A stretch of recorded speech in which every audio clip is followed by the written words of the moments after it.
All right, 2 Kings chapter 22. Again, let's call this one Purpose, but subtitle it Wrecked, but Not Totaled. Because as we mentioned in the previous chapter, it seems that Manasseh has set Judah on an irreparable course towards Babylonian captivity, thus wrecking their future as an independent nation. But we are going to see that he hasn't so much bent the frame on the car, that being the term that at least used to refer to the kind of accident you can have in a car that might damage it significantly. But as long as it doesn't bend the fundamental frame of the car, you can still repair it. And so we have seen Manasseh wreck the car, but apparently not bend the frame, because as we mentioned, even though Josiah has control of a car that's headed in a direction that is not going to be able to steer into safety, he is going to essentially be able to provide his generation a parachute, because in this chapter, we are going to see that much like Hezekiah, Josiah is going to continue on the reforms in spite of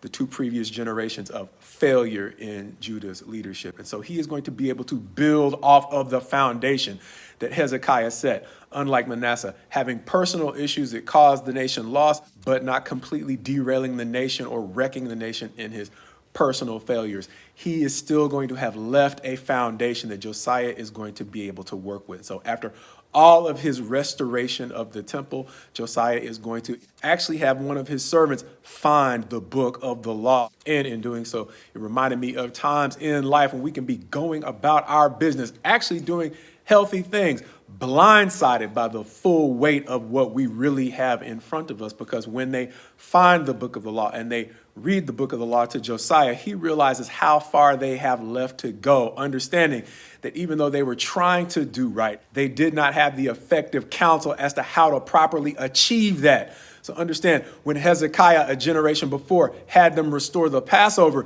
they did it without fully understanding what they were doing. And so he did it with the caveat of, God, please forgive. And so now Josiah is going to have the foundation to actually do Passover right, and not simply do Passover or the celebrations right, to actually try to get the nation back in a footing where they can not only want to be successful, they can actually make practical steps forward in that direction, understanding that that's what the law was in the first place. We've talked about it before. Growing up in the church, law always seemed to be this heavy thing until I got to a place where I started to actually read it for myself, and I realized, wait, these aren't just rules, this is advice.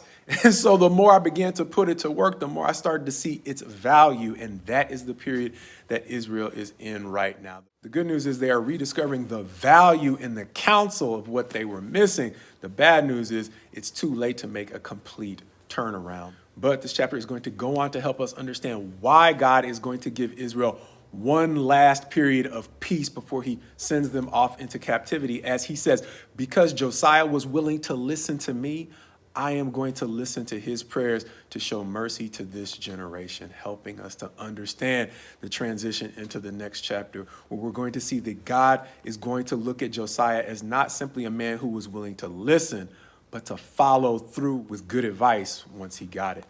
Understanding that in the next chapter, we are going to see Josiah persuade the nation not to simply have the ambition to be successful, but to follow through with the single purpose that is actually going to make them successful.